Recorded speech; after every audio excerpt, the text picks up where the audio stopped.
let me talk to you guys about something that I really wrestled with, and that is the question of, if I do this, am I being a good role model for my daughter?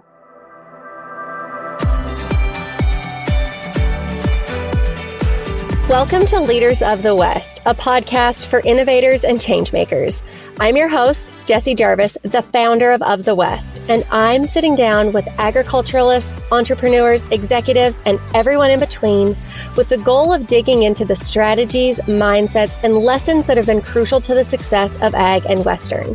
Whether you're carrying on the next generation of your family's operation, starting something from scratch, or determined to climb up the leadership ladder, we're going to inspire you to continue to dream big, growing not just you, but the future of agriculture and Western as a whole. Let's go.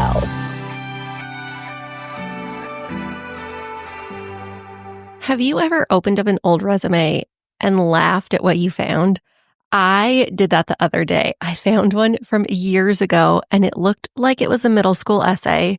It was too wordy. It didn't have great structure. It was more than a page, and it had zero personality. And I remember thinking at the time, this is the greatest resume that I've ever created. And now looking back, it's probably not a surprise that I didn't get called back from that position. Most of us start out that way. We throw words on paper, hoping that they're going to stick. But here's the thing that I have learned after seeing thousands of resumes across my desk. And that is that good people don't get interviews just because they're qualified. They get them because they know how to show that they're qualified. And that is exactly why we made a little guide called 10 resume mistakes that could cost you the job and how to fix them. It's simple, it's free, and it's all the stuff that I wish somebody would have told me back when I was trying to figure out how to get noticed without sounding like a robot. So if you are in the middle of a job hunt or you just want to be ready for whatever comes next and you know that it's been a while since you've spruced up that resume, you can grab that free guide at the link that's here in the bottom of our show notes. Trust me, you guys, your future self is going to thank you. Welcome to Leaders of the West today, you guys. Merry Christmas. Merry almost Christmas, I guess, dependent on when you're listening to this, because you definitely could have listened to this a few days later than the launch day, which would then be after Christmas. But if you are listening to this on the day that it is live, today is December 23rd. We are 2 days away from Christmas. Let the panic shopping commence for those of you who still have yet to finish all of your gift giving. I wish you the best.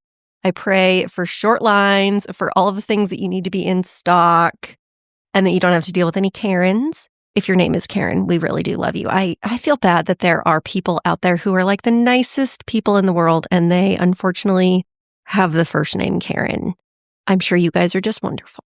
So today is a little bit different of an episode. We are titling this Girl Talk, although if you are a man, this can still apply. It's just not the traditional business stuff that we talk about. So a few months ago, back in October, I was very transparent in my journey in getting an upper blepharoplasty.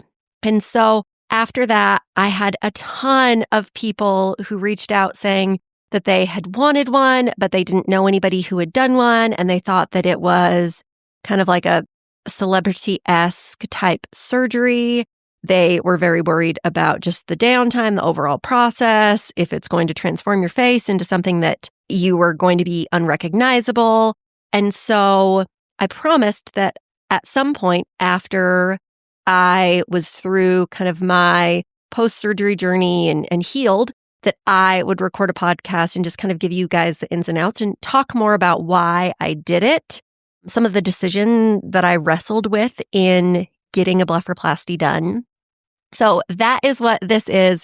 Again, I feel like this is probably a little bit more female-centric, but I know a ton of men who have also gotten this surgery or who need to get this surgery. My dad is one of those. So that is what we're going to talk about today. And just to kind of set the stage, I know that this isn't necessarily something that I have to share. I don't have to share anything, but I am somebody who I always want to be very transparent because that is what I appreciate about others. And so for me, this was a decision that was both a genetic type decision and then a cosmetic decision as well. And I definitely, I don't want to convince anybody that they need this surgery. There have been a few people who have messaged me after I've shared my results and they said, oh my gosh, I didn't even know this was a thing. And now that I've seen your results, I think I need this surgery. That is not what I want at all, because at the end of the day, I did this for me, again, partly for genetic reasons, partly for cosmetic reasons. And so I absolutely do not ever want to make somebody feel like they are less than or are not beautiful the way that they are and convince them or talk them into a surgery that they didn't even have on their radar, that they didn't even know existed, that they didn't even worry about.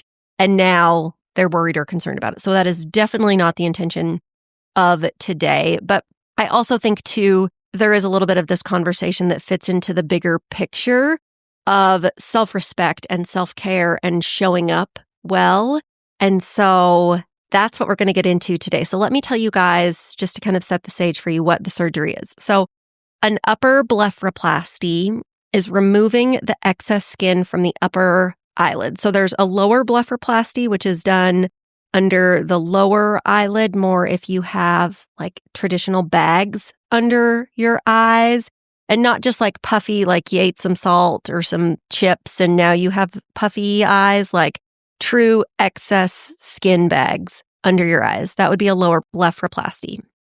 What I did was an upper blepharoplasty. So basically what it does is it removes the excess skin from your upper lid, which then creates more of what a doctor calls a platform. So basically your eyelid is more visible than it once was because that excess skin in between the crease of your eyelid and your brow bone isn't hanging down over your eye. So this is something that can be cosmetic and also like a functional type thing because as you age, it is very common for people.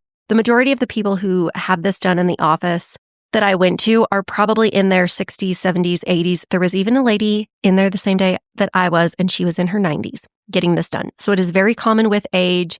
As your skin continues to sag, gravity takes hold, there's more skin laxity because your face has fat loss, that then you're going to develop more wrinkles or just like excess skin.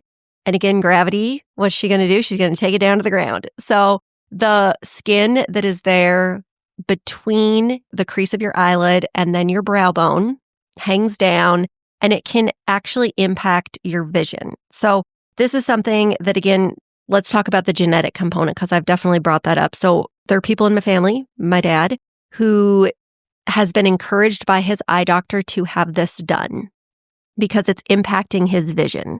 He can go to the eye doctor all he wants, but getting different glasses, better glasses, a new prescription, that is not going to change the fact that his eyes are now so heavy because of the excess skin on the eyelid that it's impacting his field of vision. So that's one of the most common reasons that people who are in that older age range get an upper blepharoplasty.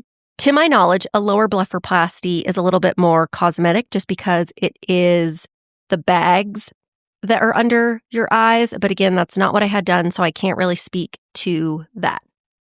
So let me kind of walk back because this is something that I've always noticed about myself in photos, especially that I have just always had very hooded lids. So back in March of 2020, that was the very first time that I'd ever gotten Botox. And let me tell you, the irony of that is I got Botox on like a Tuesday, and then that Friday is when the world shut down. So here I had this fresh, frozen face, no wrinkles, looking fly, and we were all supposed to stay in our homes and nobody even saw me. So that was the first time I'd ever gotten Botox. And since then, so over the last 4 years, I had gotten it done probably 6, 7, maybe 8 times. The first place that I would ever get it done was in my 11s. So in that area that's in between my eyebrows.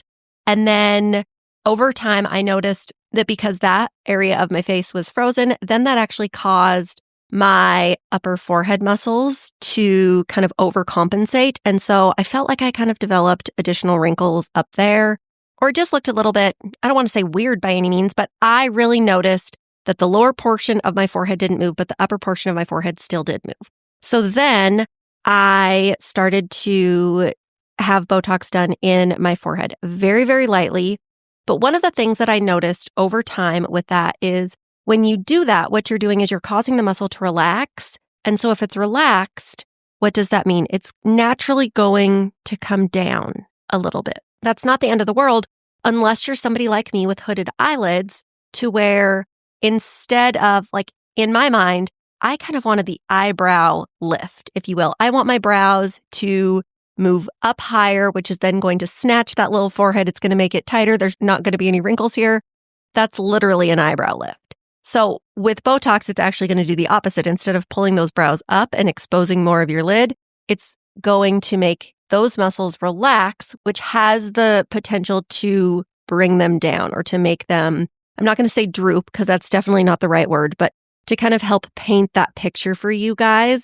I'm sure there's tons of women listening to this who know exactly what I'm talking about because maybe you've gotten Botox, your sister has, your mom, whatever it is.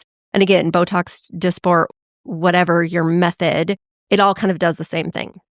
So anyways, after that journey, one of the things that I noticed, especially about getting those injections in my forehead, is that it really caused those eyelids to droop. So I had gone to a different injector, and I've always gone to my dermatologist. She is incredible. I absolutely love her. But I went to somebody who specializes in training other injectors for kind of an eyelid lift, if you will. It worked really well on the right side of my face. It did not work really well on the left side of my face. And that is the eye of the two is much droopier, if you will. I do not have symmetry in my eyes or in my eyebrows. And so after that, it just really made me realize, okay, I've tried different things to try to correct this because the look of those hooded lids is really bothering me. And unfortunately, Botox, Dysport, whatever it is not the fix for me. As I've also alluded to a little bit as well, I am in a health journey where I'm really trying to be mindful of the things that I'm putting in my body, that I'm coming into contact with. And so after getting Dysport in September of 2024, I decided, you know what, this isn't for me anymore. So that kind of leads me to still having hooded eyelids, still being bothered by how they look, also knowing that I am genetically predispositioned to have this problem. And so I'm going to need to get this fixed at some point down the road. And let me just also add that Botox wasn't the only thing that I had tried. I also, after the Botox metabolized, so starting last fall, so about a year ago, I also started face taping through following a guide that's developed by Catherine Roman. I think is it Radiance Rebel? I absolutely love her guide. She really breaks down face taping. So if that's something that you have been interested in, or you've maybe used Frownies or something like that, and you just feel like that necessarily doesn't work, I definitely highly encourage you guys to go follow Catherine. And then she also has a really great line of facial products that I use as well. They have a mist, an oil, a cleanser. I am obsessed, and they're all natural, non-toxic. But anyways, back to the topic at hand. So I felt like I had tried all of those things, but I also knew that I can't manipulate my face to get rid of excess skin. Like, it was impossible. And this is a decision that I absolutely wrestled with for a very long time. It's not that I did it because I disliked the way that I looked. It's because I really valued in feeling my best. And it was a very thoughtful decision, not impulsive, not about, well, I saw somebody else do this, so now I feel like I needed to do this. I am all for aging naturally and not doing things like this, but I also believe that you get to decide what that looks like for you. And again, just going back to this idea that knowing I am genetically predisposed to need this done later on in life, also being type 1 diabetic, it takes me a little bit longer than the average person to heal. So as I get older, that extra need to heal is only going to increase and increase. So if I were to do it in my 80s, would I have a great healing process? Would I have the results that I would have if I did it now? That kind of sets the stage. But let me talk to you guys about something that I really wrestled with. And that is the question of, if I do this, am I being a good role model for my daughter? Because my goal above anything else is to be a great role model for both of my children, whether that is in relationships, in life, and in work, and especially when it comes to my daughter in my self-love and self-confidence and just general, what would we say, body positivity. I think that this is one of those situations where there are definitely two sides. I want her to grow up seeing that women can make choices about their bodies without shame or judgment, which is exactly what I did. But it's also, I don't want her to feel like that because you have that choice, you have to chase perfection. It's really about taking care of yourself with intention. This is the biggest piece of why I was so hesitant to get this surgery done, is because I didn't want my daughter to look at me and think, my mom doesn't think she's pretty, and my mom felt like she needed to go have a surgery done to make herself look better, because that is not the truth at all.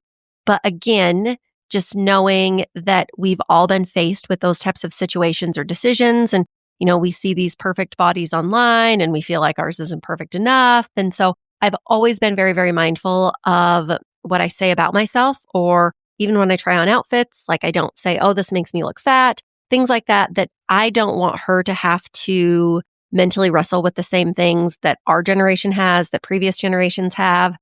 So I talked a lot about this with my friends.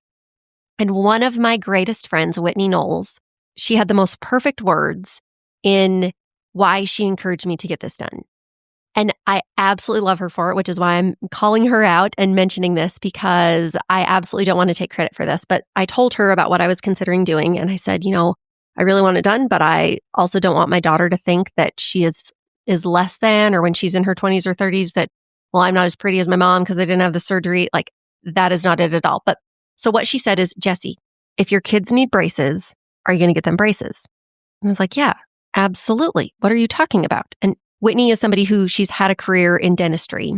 So I said, what are you talking about? Of course I'm going to get my kids braces. And she said, well, Jessie, God gave them those teeth, like they're crooked teeth. So are they not fine enough? Like, shouldn't they just keep them? And no, what are you talking about? There's a way that you can enhance your natural beauty through braces so that you feel confident about yourself, because a smile means absolutely everything to all of us. Like, confidence comes from your smile. Not necessarily confidence comes from your smile, but I think you guys get what I mean when I say that. And she said, okay, so then what is any different than if you are getting your kids braces and you are enhancing the natural teeth that God gave them, versus if you are going to get an upper blepharoplasty and you are just enhancing the beauty of the eyes that God gave you? And I was like, yeah, you are right. And that is literally the opinion that changed my decision in why I went through with getting the upper blepharoplasty. So now you kind of know how I came into it. But let me talk about finding the surgeon, because I think that that is a huge piece. Obviously, if you're going to get this done, it is an investment. And so you want to make sure, one, that you are making the right choice for you, that you're working with somebody who has experience, who's going to get you the best possible results, and who also isn't going to exorbitantly overcharge you for what it is that you're doing. So one of the other reasons that I ended up doing this is because I have an ear piercing on my left ear that over time has just kind of stretched out, and it had gotten to where it was about to come through down through the bottom of my earlobe. And I've had this piercing like this for well over 8 years now. And it's something that I had reached out to a surgeon not long after Jet was born, I think, to do this. And it was $400. It's not something insurance would pay for. It's fully out of pocket. And I was like, man, I don't really think I want to pay $400 to get this done. Well, I am so regretful that I didn't, partly because of the price that I had to pay now for it. But I digress. So I went to my dermatologist, who, again, I have seen this dermatologist since I was 18 years old. And I said, is this something that you can fix? Because I know that she's fixed these in the past for people. And she said, honestly, Jessie, yours is too difficult for me to do. I encourage you to go see a plastic surgeon. This is the surgeon that I would recommend for you. So she recommended me to Idaho Eyelid and Facial Plastics. And The two doctors that are in the office there in Boise are Dr. Mark Berner, and I think the other one is Chad Jackson. She said either of them are going to take incredible care of you, but those are the people who you need to go see. So I go see Dr. Berner for my earlobe, also knowing at the same time that my hooded eyelids are really bothering me. I would like to have them done. So that honestly could not have worked out more perfectly. So we did the consultation for my ear. I asked him about my eyelids at the same time. He talked to me about all of the details. I asked a ton of questions. I looked at befores and afters. I really liked Dr. Berner's personality. I felt good about the decision. So that was probably back in August. And the soonest available that he had was the beginning of October, which worked out great. It was right before we had started all of our cow work. So by the time that I could be back in action, I wouldn't have missed too much of that really busy season for us. So when it came to all of the pre-surgery things, there was a list of supplements or medications that if you're taking, you needed to stop due to increased blood flow, which then is going to make the surgeon's job harder. It also has the chance of increasing your bruising afterwards. So there were certain things that I stopped taking. They were part of my daily supplement list. But other than that, there wasn't anything that was a big red flag there. So then the day of surgery, I was nervous, as you can imagine. And I went to the office and you have the option of taking Valium. So I did opt to take Valium because the other option is to be put under. And I really didn't want to be put under. It's also a lot more expensive if you're put under as well. So I opted to take the Valium. Those started working almost immediately. Definitely, it didn't knock me out, didn't make me feel weird, funny, any of that. It just kind of makes you very calm. The procedure itself took, I think it was 2 hours. And again, I am doing both of my eyelids and my ear as well. We did the eyelids first. The left eye, we ended up taking more of that skin off of the lid because, as I mentioned earlier in the episode, I do not have symmetry in my eyes. I don't necessarily know that any of us do, but my left eye was much more hooded. It generally all of that sits a little bit lower than my right side. My right side is my good side. My left side, we're working on it. So they did my left eye first, then moved over to the right.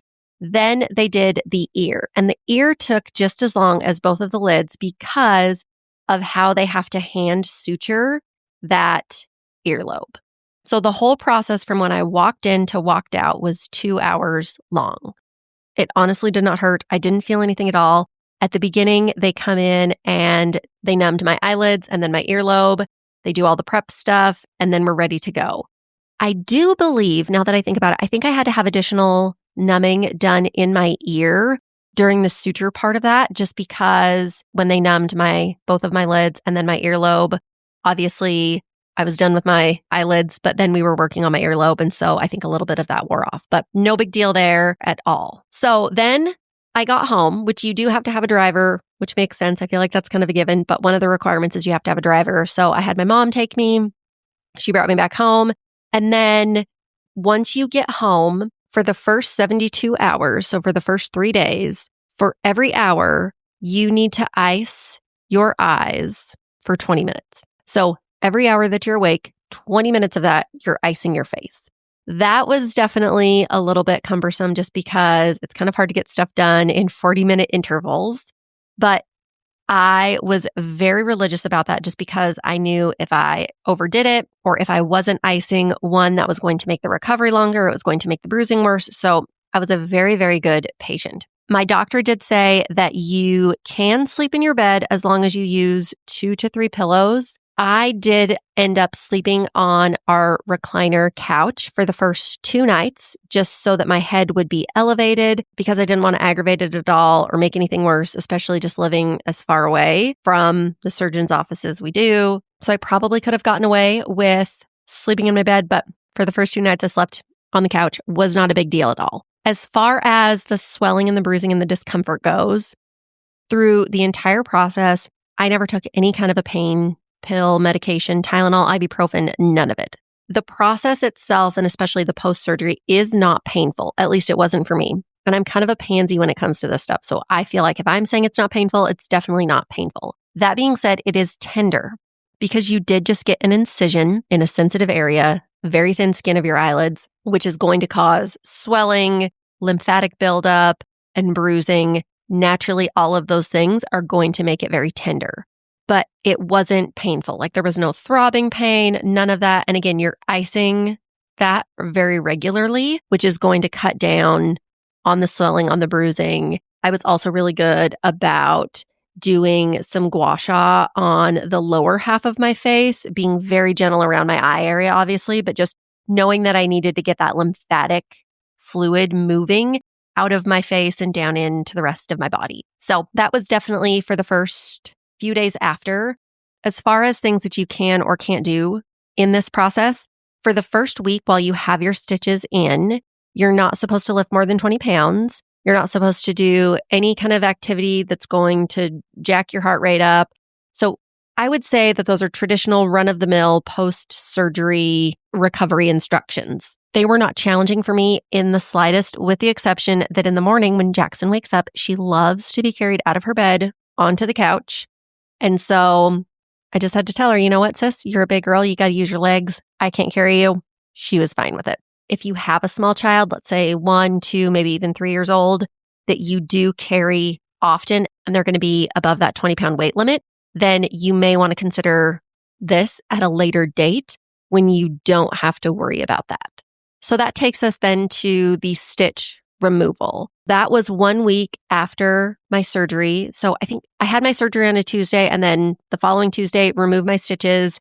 No problems at all for both the eyelids and the ear. I still had a little bit of bruising, not much. I honestly didn't bruise that bad. My doctor also said that you can take arnica if you start that before surgery and then take it through your post-surgery. That will limit bruising as well. I had forgotten about those instructions. And so by the time I got home, then I was like, oh yeah, I need to buy my arnica. And I did. And by the time it came, it was a couple days after surgery and I hadn't bruised that bad anyways. And I thought, well, why am I going to take this now if my bruising, it's not terrible. I think it's going to go away just fine. I don't want to add anything, even though arnica is all natural. So I did not take arnica, although that was recommended by a number of people when I shared those stories after surgery. Just keep that in mind if you were doing any kind of surgery. One of my friends, she had a deviated septum, and so she had to have a nose surgery, not a nose job, but a nose surgery. She had told me that she took arnica and didn't get any bruising at all. So anything of that nature, highly suggest that. As far as just the overall swelling, I would say probably about 3 or 4 weeks after is when I started to notice the most difference, just that all of that swelling and lymphatic fluid that was in there had finally gone away. They say that the recovery from when you get the surgery done until you feel like you are your fullest, truest, most normal self is about 6 to 8 weeks. And I would definitely agree with that. I think now that I'm recording this, I'm 8 weeks after surgery. Maybe it's 7 weeks, but either way, feel great. I feel like I look great. The before and after is honestly really interesting to see because as you can see, and I'll make sure that we share this over on stories if you're somebody who hasn't seen them yet, but there's not that big of a difference as far as the results of the surgery. The shape of my eye did not change. It's just that more of my eye and eyelid is visible. But because of that, I look like I'm awake. I look years younger. My eyes, I've had so many compliments like, wow, your eyes are so blue. I had no idea. Or like the color of your eye is so pretty. Tons of random comments like that all of a sudden that just kind of reiterate the fact that this is something that has the ability to enhance what God gave you, which I absolutely love. A few of the questions that I did want to talk about that I know people have asked me. Number one, what is the cost? For my eyelids, it was $4,200. For my earlobe, it was $1,200. So remember when I said that, what was that, like 6 years ago, the surgeon told me that it was going to be $400 and I thought that that was expensive. I am so regretful that I didn't do it because it was 3 times the cost. And I also did shop around to a degree just to make sure that the price that I was paying was like industry standard for something like that. I wasn't as worried about the eyelid, but when it came to the cost of the ear, I thought, wow, that seems a little bit expensive. So I called a few other places. They were all $1,200. So that just really cemented in my mind the fact that Dr. Berner was the right guy for it. The other question that I've gotten is, will insurance pay for it? If your vision is impacted, insurance has the opportunity to pay for it. That is something that you and your doctor are going to have to determine at your consultation. They put you through a number of different vision tests to see just how much of your vision, whether that's in front of you, over to the side of you, is impacted by the extra skin of your lids. So it is definitely something that can be paid for by insurance, or a portion of it can be paid for by insurance, but that's not going to be an option for everybody. As far as the recovery time, like I said, the first couple of days, I didn't really do anything, but after that, I was definitely back doing my normal stuff, with the exception of carrying Jackson from her bed to the couch in the mornings, or lifting anything that was heavy, doing any kind of facial strain that may make you basically like bust out some of those stitches. So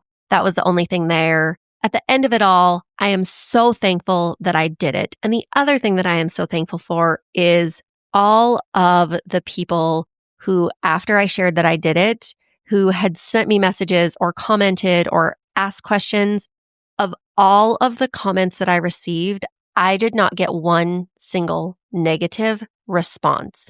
Not a, why did you do this? You're a terrible role model for your daughter. How dare you? Like, not any of that.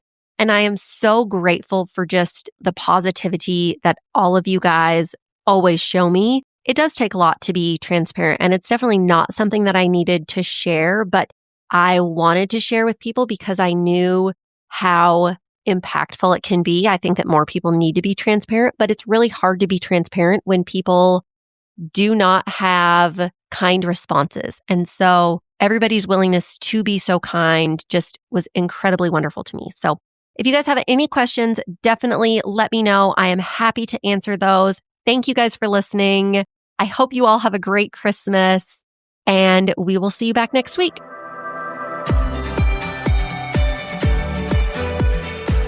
If you loved this episode, do us a favor and share it with someone else who might find just as much value in it as you did. We're on a mission to continue to grow and strengthen the future of agriculture and Western industries, and you spreading the word helps us make more of a positive impact. It also makes a big difference when you take a minute to go rate and review the show. We can't thank you enough for listening, for sharing, and for loving Ag and Western as much as we do. We'll see you back here for our next episode.